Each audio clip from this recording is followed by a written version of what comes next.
नमस्कार दोस्तों आज हम लेकर आ चुके हैं पॉलिटी के उन महत्वपूर्ण प्रश्नों को जो पिछली कई परीक्षाओं में कई बार पूछे जा चुके हैं और जो आने वाली परीक्षाओं के लिए अति महत्वपूर्ण हैं। तो चलिए इन प्रश्नों को देख लेते हैं। इसमें जो प्रश्न हो जाएंगे, पहला प्रश्न हो जाएगा, भारतीय संविधान का कौन सा अनुच्छेद सर्वोच्च न्यायालय की स्थापना करता है। तो जो सर्वोच्च न्यायालय की स्थापना करता है दोस्तों, वह करता है अनुच्छेद 124। अनुच्छेद 124 सर्वोच्च न्यायालय की स्थापना करता है। अनुच्छेद 141 में क्या है? अनुच्छेद 141 में दोस्तों सर्वोच्च न्यायालय द्वारा घोषित विधि भारत के सभी न्यायालयों पर आबद्ध कर होगी। ठीक है, तो ये 141 में है। और अनुच्छेद 143 में क्या है? अनुच्छेद 143 में दोस्तों राष्ट्रपति की उच्चतम न्यायालय से सलाह करने की शक्ति है। ठीक है, अनुच्छेद 143 में राष्ट्रपति की उच्चतम न्यायालय से सलाह करने की शक्ति है। चलिए आगे चलते हैं। भारतीय संविधान में कितने मूल कर्तव्य दिए गए हैं?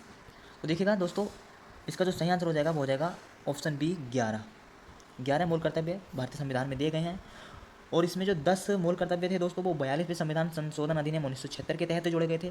और जो 11वां जो मूल कर्तव्य है दोस्तों, वह 86वां संविधान संशोधन अधिनियम 2002 के तहत जोड़ा गया है, जिसमें क्या है दोस्तों, 6 से 14 वर्ष के जो बच्चे होंगे उनको शिक्षा का उचित माहौल प्रदान करना जो है दोस्तों, वो अभिभावक की जिम्मेदारी होगी।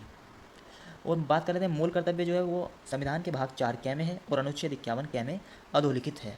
चलिए आगे चलते हैं। इनमें से किसे संविधान की कुंजी की संज्ञा दी गई है? इनमें से किसे संविधान की कुंजी की संज्ञा दी गई है? बहुत ही आसान प्रश्न है। इसका आंसर आपको कमेंट में बताना है। इसका आंसर आपको कमेंट में बताना है। ठीक है, चलिए अगले प्रश्न की ओर चलते हैं। भारत एक गणतंत्र है। भारत एक गणतंत्र है, इसका अर्थ क्या होगा दोस्तों?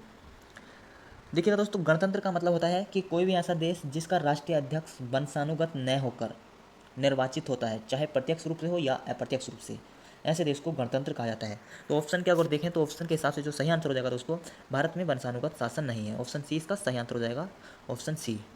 चलिए अगले प्रश्न की ओर चलते हैं। योजना आयोग का अध्यक्ष कौन होता है? आपके पास ऑप्शन है राष्ट्रपति, राष्ट्रपति गृह मंत्री, प्रधानमंत्री, उपराष्ट्रपति। तो जो इसका सही आंसर हो जाएगा दोस्तों, प्रधानमंत्री हो जाएगा। योजना आयोग का अध्यक्ष कौन है? प्रधानमंत्री। ठीक है, प्रधानमंत्री। और प्रधानमंत्री क्या है?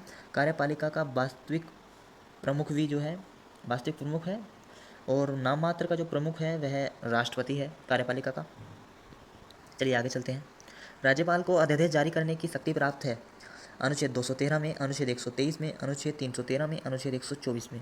दोस्तों तो इसका सही आंसर हो जाएगा, वो हो जाएगा अनुच्छेद 213। अनुच्छेद 213 में राज्यपाल को अध्यादेश जारी करने की शक्ति प्राप्त है। अनुच्छेद 123 में राष्ट्रपति को अध्यादेश जारी करने की शक्ति प्राप्त है। ठीक है, और अनुच्छेद 124 की अगर देखें तो वहाँ पर क्या है? सर्वोच्च न्यायालय की स्थापना अनुच्छेद 124 में।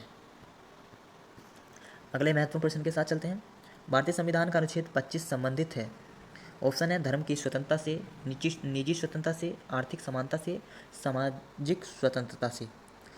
तो दोस्तों देखिएगा, अनुच्छेद जो 25 संबंधित है दोस्तों, वो धर्म की स्वतंत्रता से संबंधित है। ऑप्शन ए इसका बिल्कुल सही आंसर हो जाएगा, धर्म की स्वतंत्रता से। ठीक है, अगले महत्वपूर्ण प्रश्न की ओर चलते हैं। भारतीय संविधान का कौन सा अनुच्छेद मौलिक अधिकारों को संवैधानिक उपचार प्रदान करता है? ऑप्शन है अनुच्छेद 32, अनुच्छेद 136, अनुच्छेद 12, अनुच्छेद 142। दोस्तों जिसका सही आंसर हो जाएगा वो हो जाएगा अनुच्छेद 32, मौलिक अधिकारों को संवैधानिक उपचार प्रदान करता है अनुच्छेद 32। और संवैधानिक उपचारों को दोस्तों डॉक्टर भीमराव अम्बेडकर ने संविधान की आत्मा भी कहा है। ठीक है, अनुच्छेद 32 को जो है संविधान की आत्मा भी कहा है डॉक्टर भीमराव अम्बेडकर ने। भारत की नागरिकता निम्नलिखित में से किसके द्वारा प्राप्त की जा सकती है?